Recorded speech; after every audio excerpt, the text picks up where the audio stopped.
Magandang umaga mga bata! Sa araw na ito ay ituturo ko sa inyo ang tamang paraan ng pagliligpit at paghuhugas ng pinagkainan at pinaglutuan. Ituturo ko sa inyo ang masistemang paraan kung paano mapabilis at mapaayos ang ating pagliligpit at paghuhugas ng ating mga pinagkainan at pinaglutuan. Tara! Tapos na kaming kumain, tingnan natin kung ano ang laman ng aming mesa. Unang step, dapat alisin ang mga tira-tirang pagkain na nasa plato.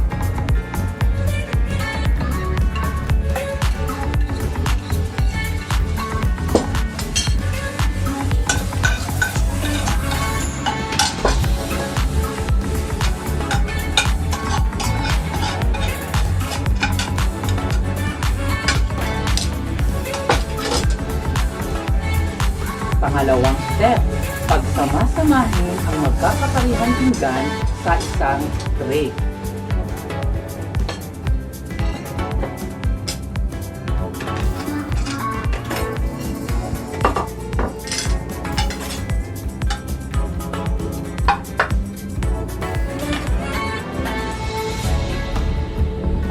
Pangatlong step, kapag nailagay na natin sa tray ang magkakaparihang pinggan at mga kubyertos, dalhin natin ito sa kusina para hugasan.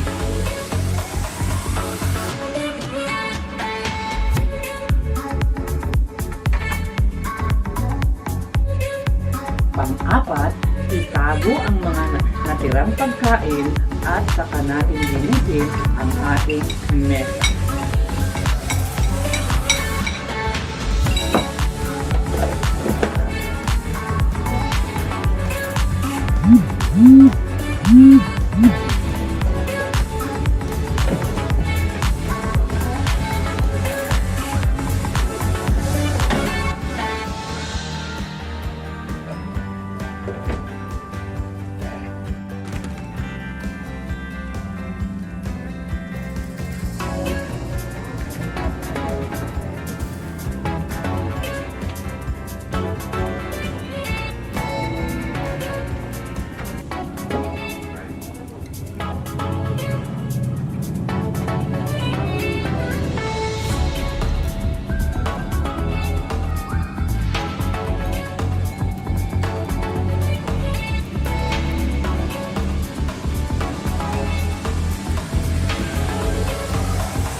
Ngayon mga bata, malinis na ang aming mesang pinagkainan.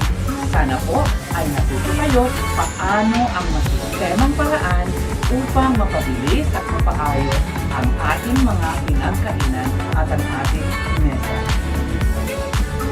Ngayon mga bata, ay tapos na tayo sa ating pagliligpit at pag-aayos ng mesa. Ngayon naman, ituturo ko sa inyo ang masistemang paraan sa paghuhugas ng ating mga pinagkainan at pinaglutuan. Tara, halina tayo at magsisimula na tayo sa ating paghuhugas.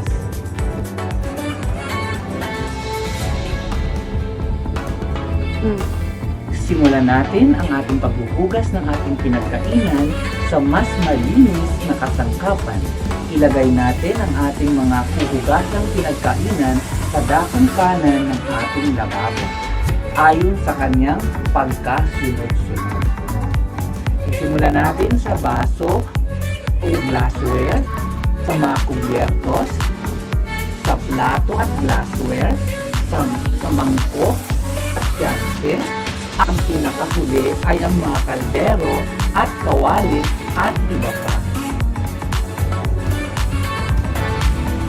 Pangalawa, sabunin ang mga ito gamit ang maliit na palanggana na may sabon o dishwashing liquid at espongha o sponge. Tiyaking malinis ng mga ito bago gamitin. Sundin ang pagkasunod-sunod sa pagsasabon.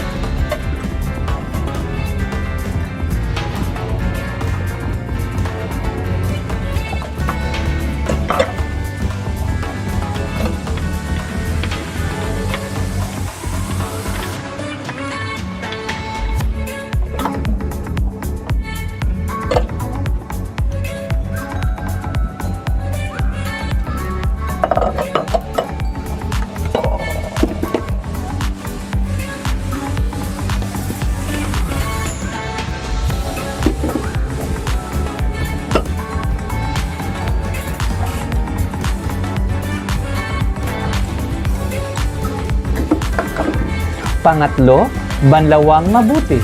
Kuskusin ang mga binabanlawan upang malis ang dumikit na sabon upang hugas at maalis ang amoy. Kapag ang ulam ay masibo o mamantika gaya ng adobo, gumamit ng mainit na tubig sa pagbabanlaw ng mga pinggan at kubyerto.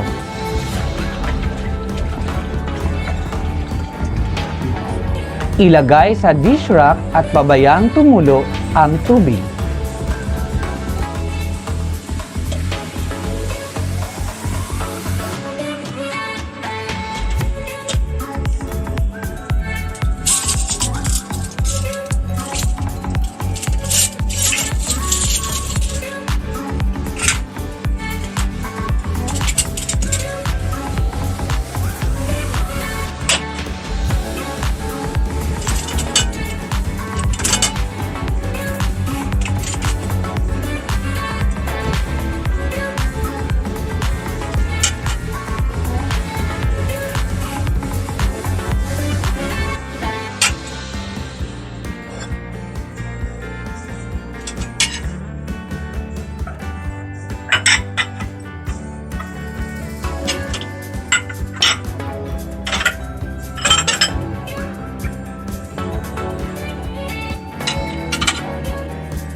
Patuyuin ang mga ito gamit ang malinis na pamunas.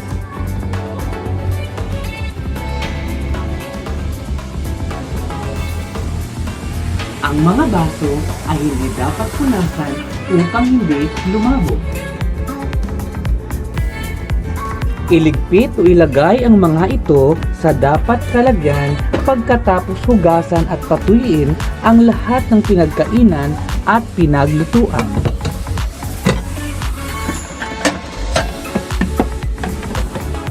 Tiyakin na ang mga lalagyan ay malinis at walang amoy bago iligpit ang mga kasangkapang ginamit. Sa ganitong paraan, walang ipis o daga na pupunta. Ilagay sa bandang unahan o sa lugar na madaling makuha ang mga kasangkapang karaniwang ginagamit.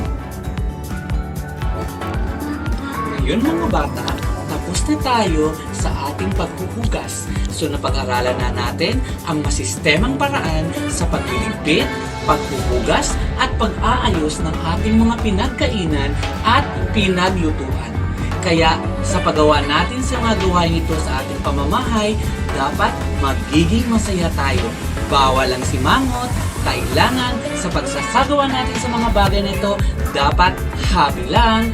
Isipin natin na sa pagsagawa natin ito at ang mga susunod na gagamit sa ating mga pinaghugasan ay ang mga mahal natin sa buhay at malapit sa ating puso. Kaya i-enjoy natin ang ating mga gawain at masaya lang!